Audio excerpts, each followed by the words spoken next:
Olá, combatentes do canal da Guerra. Vocês estão vendo um mapa de Dien Bien Phu aqui, né? Na minha retaguarda, acho que ele é bastante oportuno para o assunto que eu vou falar agora, que é sobre a teoria do dominó. O que é a teoria do dominó? Era uma ideia que estava muito em voga nos Estados Unidos nos anos 1960, que ajudou a justificar a guerra do Vietnã na época, né? Então, que eles diziam o seguinte: se o Vietnã caísse, cairia também o Camboja, a Tailândia, e o comunismo poderia chegar aí até na Índia, sabe-se Deus aonde ele chegaria. A teoria do dominó. Quando a gente coloca aquele monte de peças de dominó na mesa, se derruba uma, caem as outras. Bom, o tempo provou que isso era uma bobagem muito grande. Só que o que está acontecendo é que a gente está vendo algumas lideranças do Partido Democrata com esse mesmo discursinho falido nos Estados Unidos, que diz o seguinte: se a Ucrânia cair, será uma ameaça à segurança dos Estados Unidos, porque os russos não vão parar por aí, etc. Aquela lenga-lenga perigosa que a gente ouviu na guerra do Vietnã, né, e que milhões de pessoas morreram por causa disso. E eu espero que as vozes, né, os ouvidos sensatos dos Estados Unidos não caiam nessa. Por quê? Porque, na verdade, essa guerra ela poderia ter sido evitada perfeitamente. Se a OTAN tivesse parado a sua expansão alguns anos atrás, isso não teria acontecido, a gente não teria chegado nesse ponto. Essa guerra poderia. Eu penso que de todas as guerras que a gente já viu por aí, essa foi uma das mais desnecessárias. Ela poderia ter sido evitada com bastante facilidade. Agora que começou, para acabar com ela vai ficar bastante difícil. Eu vi uma entrevista agora há pouco do Robert Gates, ele foi secretário de defesa dos Estados Unidos, né? E ele colocou uma coisa interessante ali, né? Que a Ucrânia ela está fazendo essa ofensiva para tentar forçar uma negociação. Agora eu penso da seguinte forma: a grande oportunidade para negociar foi antes da guerra e no começo da mesma. Agora, depois de 400 mil mortos, 160 bilhões de dólares, você ainda vai querer uma negociação? Eu acho muito difícil. Eu acho dificilmente a Rússia vai aceitar uma negociação em termos que lhe serão desfavoráveis. Eu penso dessa forma. E uma outra coisa que eu alerto sempre, que é um problema muito sério aqui, né? Que é o caso das armas de longo alcance que foram fornecidas para a Ucrânia. Essas armas de longo alcance, elas têm condições de acertar o oeste da Rússia, dependendo do que a, a OTAN for fornecer, pode atingir até Moscou. A Rússia não está nada satisfeita com isso.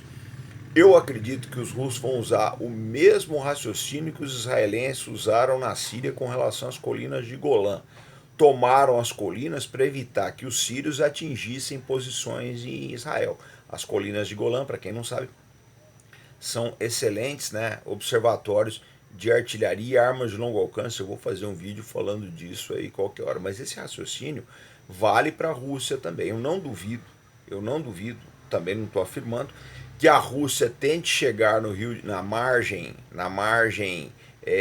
oriental, né, do rio de Dnieper, né, na margem esquerda do rio de Dnieper, e uma vez lá, ela mantenha uns estados tampão na Ucrânia, regiões tampão, para evitar que se coloquem armas de longo alcance. Eu não duvido que isso aconteça, porque é uma preocupação estratégica que os russos têm. Eu acho que isso aí, esse problema das armas de longo alcance, será fundamental, será uma pedra de toque aí, né, nas negociações de paz, que eu acho que mais cedo ou mais tarde elas vão acabar vindo em virtude do esgotamento não só do exército ucraniano, mas também dos arsenais da OTAN. Eu acho que isso aí é uma possibilidade e a Rússia vai bater bastante, né, nessa questão. Vamos ver.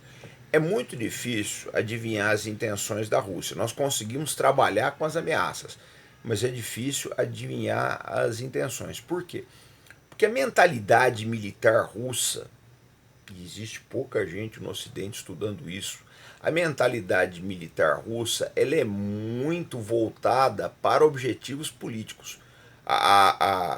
O establishment militar da Rússia ele trabalha aí para atender os objetivos políticos, né, dos seus soberanos. Isso é um fato. Então, como a gente não tem assim uma visão muito clara desses objetivos, fica difícil saber o que a Rússia vai fazer. Tem gente que aposta aí numa ofensiva de inverno, quando o solo congelar. É possível, é uma possibilidade muito grande. Mas nós temos que olhar, né, pensando sempre da, na oportunidade política, que o acontecimento mais importante que nós teremos no ano de 2024 serão as eleições americanas.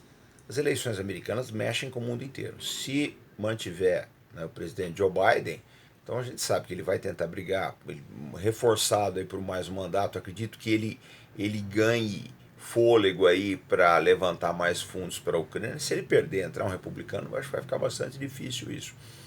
Mas se o Biden ganhar, ele for reeleito, lógico que ele vai tentar aí, não sei se vai conseguir, mas ele vai tentar manter o apoio para a Ucrânia.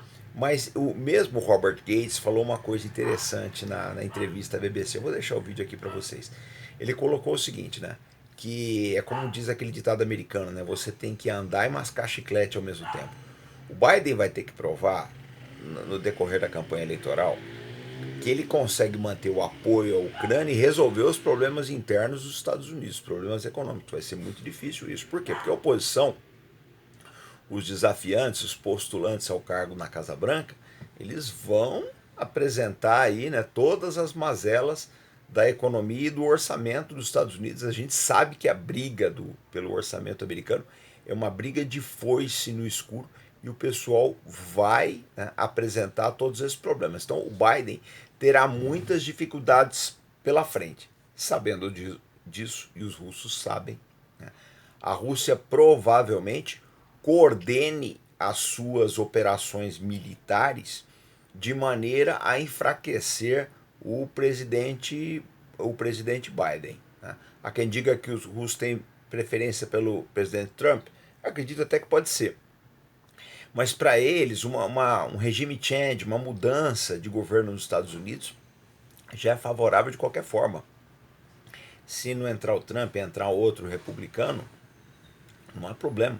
Mesmo que entrar um democrata, né, quem quer que entre na Casa Branca, que não seja o Biden, já vai entrar com o seguinte lembrete, né, com um papelzinho lá daqueles, papelzinho amarelo ali no seu computador na Casa Branca. Olha o que aconteceu com o seu antecessor.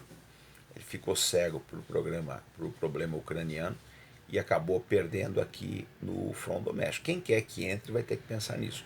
Eu acho que a Ucrânia ela repete muito os erros americanos no Vietnã, a política americana na guerra do Vietnã, né? A crescente insatisfação da sociedade que se deu também na guerra do Vietnã. Mas é aquela coisa, né? Aquela frase. A única coisa que nós aprendemos com a história é que nós não aprendemos nada com ela.